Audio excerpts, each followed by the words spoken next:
So do you guys have a bunch of pumpkins left over from Halloween like I do?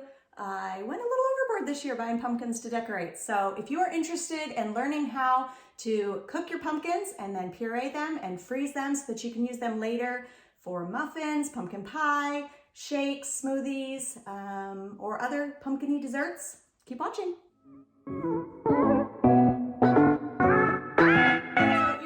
Use the big, huge jack-o'-lantern style pumpkins.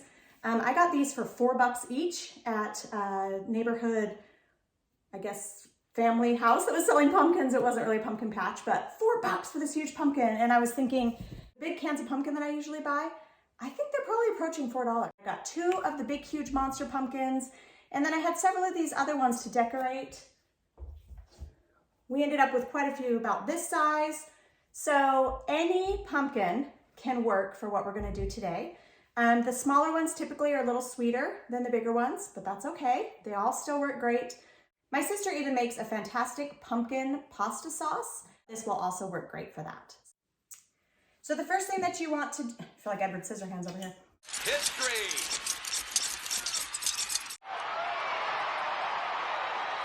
The first thing that you want to do is preheat your oven to 400 degrees. We are going to be roasting your pumpkins for about an hour in 400 degrees. I grabbed a bunch of knives because I never know what is the sharpest or the easiest one to use, because what we want to do is we want to cut the pumpkin in half or quarters.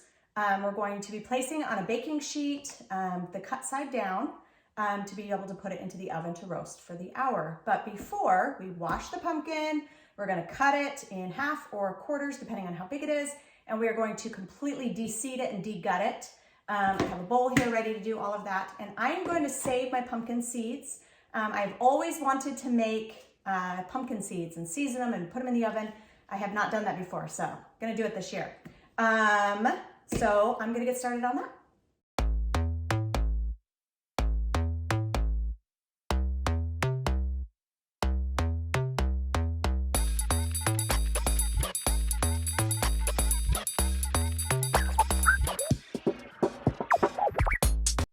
Okay, so you can use a regular old cookie sheet, or you can use a roasting pan, whatever you want. My pumpkin ended up coming apart in 5 pieces. It was humongous. It was just the way that it was easiest to cut. You're gonna place it cut side down on your cookie sheet. Looks like I can only get about 2 pieces at a time on a cookie sheet. Throw this in the oven, 1 hour roasting. If you can move your oven apart, you can stick 2 pans in, get going.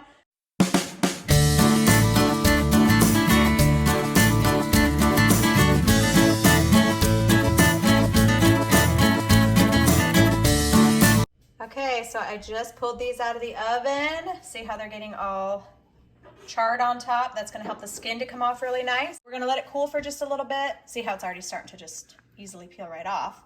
But we're gonna let it cool so we don't burn ourselves, and then we will come back when it's cooler, peel the skin off, and start blending up our pumpkin, turning it into puree.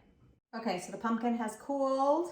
Let's see if we can peel off this skin. It's not perfectly cool, but cool enough to the touch for right now. Get all the skin off. See how it just kind of comes off like that. So I've got my blender here. I'm just going to put some pieces in, like so.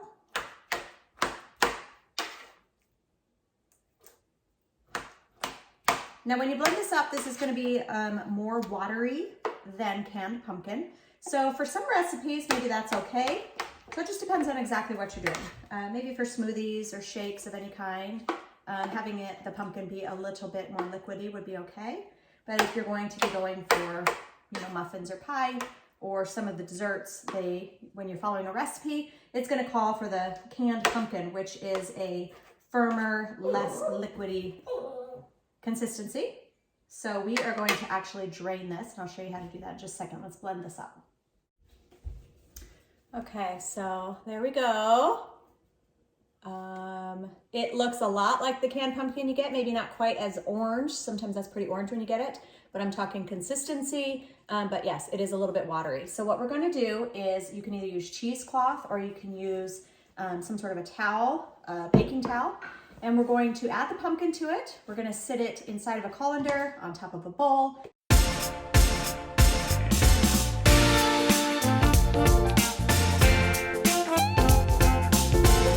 So I'm just gonna kind of wrap it up. You can already see some liquid coming out. See how it's already draining like that? Do my best to squeeze it. I have twisted my towel up at the top so I don't lose actual pumpkin. And I'm just squeezing out as much of the moisture in the liquid as I can. I'm surprised at how much has come out, honestly. Look at this. All that down there was in there. Isn't that crazy? Pumpkin is a very liquidy vegetable fruit. I guess that's seeds inside. Does it make good fruit? Okay.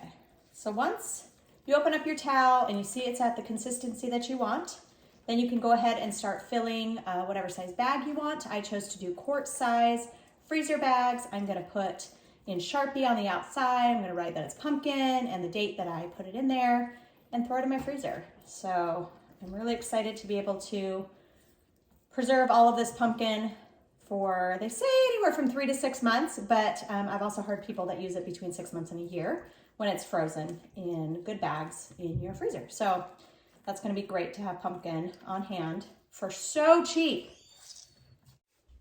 Okay, so I'm gonna use my little bag filler here, which is awesome. I'll link this item for Amazon in the description down below if you guys are interested in one of these. It's so helpful if you are trying to fill bags on your own. It's just very difficult. So far I've got 2 cups of pumpkin here.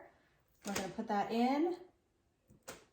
I've removed quite a bit of the water. It's a pretty good consistency. Now I want to do my bags of pumpkin.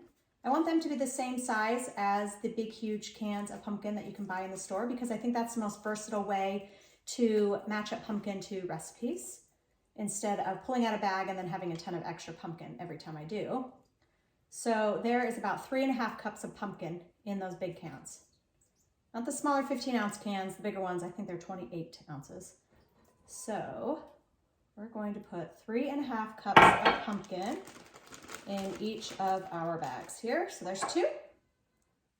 Okay, now I've got 1.5 in here. So this will total 3.5 cups of pumpkin per bag. That will help me to be able to relate this to most of the pumpkin recipes that you will want to use for pumpkin desserts, pumpkin pie, things like that. Pumpkin muffins. Pumpkin waffles are really good, pumpkin pancakes. So this is what it's gonna look like for about 3.5 cups. This is the same amount that comes in a big, huge, giant can. Okay, so with 1 pumpkin, I was able to get 4 different bags of pumpkin puree. Each of them are 3.5 cups, which is the amount that is inside of one of the big cans of pumpkin. I'm gonna throw these in the freezer and I'll be ready to go.